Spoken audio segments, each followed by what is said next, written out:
In today's card tutorial, I'm going to show you how I created this card combining a couple of the lovely layers sets from Honeybee Stamps. This video is also part of the Honeybee Stamps YouTube Hop, which I will have information about down below in the video description, along with a link to the next person in the hop.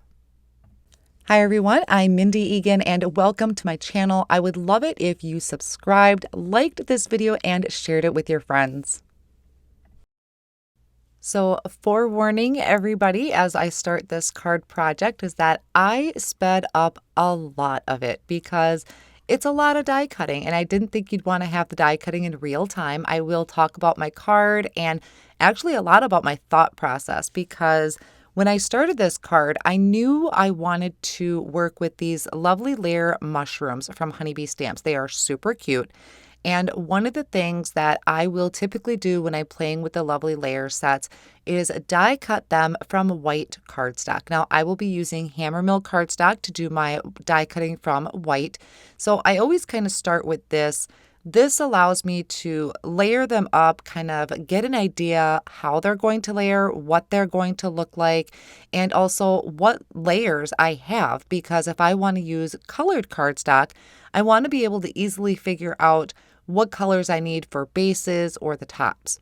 So I have everything die cut out right here from the white, and then I'm going to start kind of putting it together. Now that little guy that I just had, there's actually 3 layers that go to that one. It confused me at first, but there's actually 3 layers for that one. There's going to be a base layer, which kind of gives a little bit of a shadow. And then there's going to be the top portion of the stem. So this guy right here, there is some embossed details on here, just like all the other lovely layer sets. And then there's one more, and that's the top of the mushroom. So once I had these kind of laid out, then I went back and I picked out the dies that I needed for the tops and then also the dies I needed for the bases. Now, my initial thought process was to die cut the stems or the bases from either maybe a light gray cardstock or a cream cardstock. I did end up going with cream. You can see they're off on the left-hand side. And I love playing with color combinations when it comes to mushrooms. I like to kind of be different. I've done blue mushrooms, I've done purple and kind of purplish blue, and I just really was in the mood for red. So I found some red cardstock in my stash. A lot of this is coming out of my scrap bin.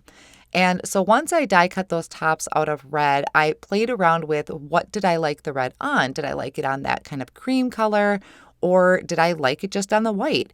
And quite honestly, I really liked it on the white. There was just something about that bright white and that bright pop of red that I really liked.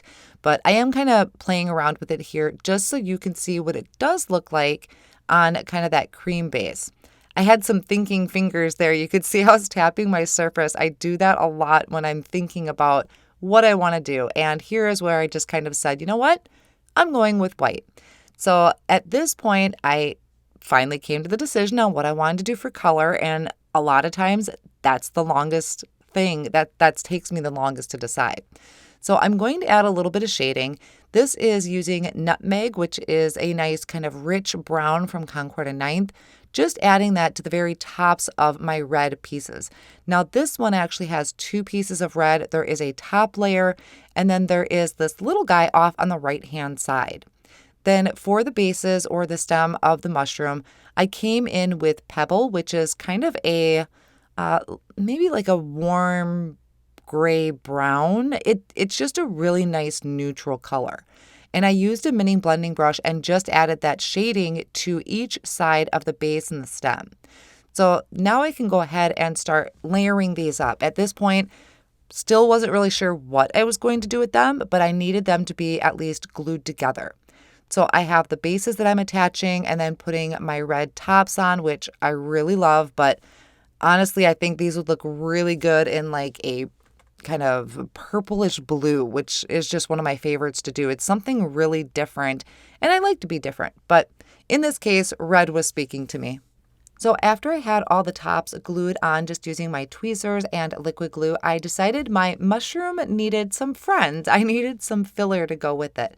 So I pulled out the lovely Layers Autumn Bouquet, and really all I used from it were these leaves. And I went through my scraps. I found This color cardstock, I want to say this is like a palm cardstock from maybe Hero Arts, or I think Concord and Ninth has a color similar to this. Maybe, I can't remember the name of it, but I will find something similar and link it down below for you. I also went ahead and die cut out the Lovely Layers oak branch. So I did the first layer that has the leaves. I did that out of white. And then I did my actual branch in a dark brown. I believe that was Nutmeg from Concord and Ninth. So what we're going to have here is you're going to have your leaves that you can color in, and then you have the branch that's going to be on top. And it may be hard to see in the video, but all of these lovely layers have kind of that embossed detail to them. And it stands out a lot better once you start adding ink to it.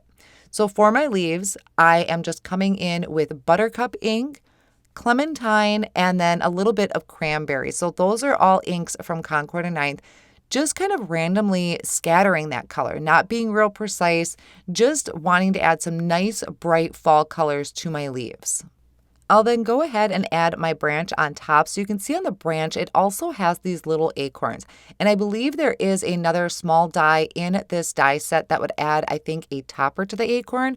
But I really wasn't concerned with it at this point because this was not going to be my focal point. It was just kind of added detail for the background to my mushrooms. Now, I have admitted in my videos before that I struggle in card making design, how to lay things out, especially with die cuts. But I really like the die cuts. And I fall back to ink blending. So I decided to just grab a panel of cardstock, and I started by ink blending Clementine ink. So these are the same inks that I used for my leaves. Then I came in with the Buttercup, and I'm going to top off the Clementine with Cranberry. That was kind of an afterthought. You can see that I was adding that dark red on top, which really helped kind of just pull everything together. Another thing that I fall back on a lot, and you probably see in a lot of my cards, is creating a frame. So I think that kind of helps me. I'm not so overwhelmed by this huge space, which I mean is only 4¼ by 5½, but it can be overwhelming to fill in a whole card front. So I typically will go to die cutting a frame. So to do that, I use the Art Deco Labels, which is one of my favorite sets from Honeybee as far as the frame dies. So I die cut that out of white cardstock. Now notice this size of the frame, okay? I just want to point that out because this is going to come in handy in a little bit. So I framed that over my ink blended background, and I just start kind of playing. You can see I have some other die cuts there. I had done that off screen. I didn't really pay attention to it in the video because I wanted to focus on the pieces that I did use.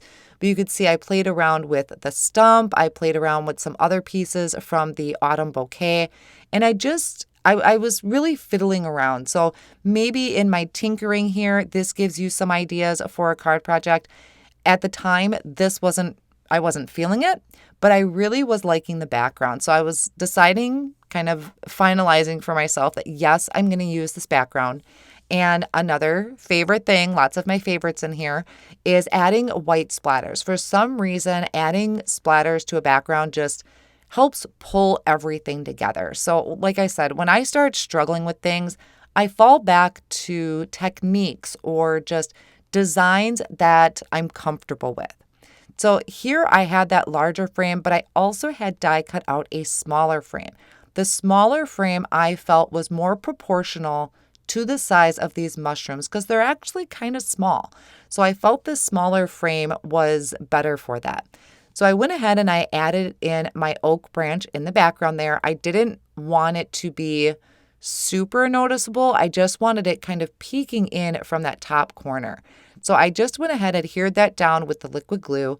And now I'm putting together my mushrooms, and I'm also adding in some of these green leaves that I had die cut out earlier. You may notice that these leaves are smaller. It actually cuts out one big huge leaf, which is a gorgeous leaf to add if you're making a big bouquet. But what I did is I actually trimmed that down. So I had about 4 pieces. That way I could tuck them behind the mushrooms a little bit better. Now I'm going to pop this up for dimensions. So I have some foam tape that I'm adding behind the mushroom and also around my frame. I'll go ahead, remove the backing of that, and add this over my blended panel. I am going to just take my scissors and trim off any excess of that blended cardstock that might be peeking out because I don't line things up perfectly all the time. and also trimmed off the excess of the branch. Now here is that larger frame. So it's just a smidge bigger than what I had ended up going with, but I thought it looked really nice nestled on top. So I took that frame piece and I'm attaching some, it's like a thin foam tape, just a little bit of a lift, and then I can place that over the top. So I love how I have kind of these two different levels of a window frame for it. So I really kind of took my framing to the next level by doing that. Now for my sentiment, I am using sentiment off of the Grateful Gatherings stamp set. I absolutely love this combination of fonts where it has that beautiful scripty word and then kind of that typed out one underneath. It's a beautiful sentiment. And I'm just inking that up with intense black ink onto Hammermill Cardstock. Now, another thing that I had really liked about this sentiment was the coordinating die doesn't just cut out a white piece of cardstock. What it's going to do is it's cutting out all those areas in between the words. And I thought that was beautiful and perfect for the front of my card. Because once we come back to my card here, you can see I left a little bit of space in there above the mushroom and below the branch to be able to add my sentiment.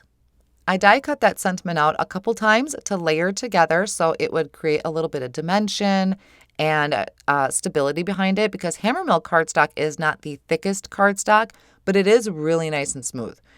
So now in order to get this to be flush across the front of my card, because I do have, some layers of the foam tape in there, I'm using some small foam squares and I'm adding them to the left-hand side of my sentiment. I'm kind of testing it out to make sure, where else do I need to add foam squares, because I don't want any saggy areas on my sentiment. And then the other half, or the other side, I can add the liquid glue, and it came out absolutely perfect. It was flush with the front of the card. So that is going to finish up my card project. I'll tell you, this card honestly took me about an hour and 15 minutes between all my thinking and stopping and playing with different ideas. And I am really happy with how this turned out. So all of my supplies used will be listed down below in the video description and over on my blog too. And keep in mind, this is part of a video hop, so we have prizes to give away. So check out my video description down below and a link to the next person in the hop. Thank you so much for sticking with me today. I'll see you again soon.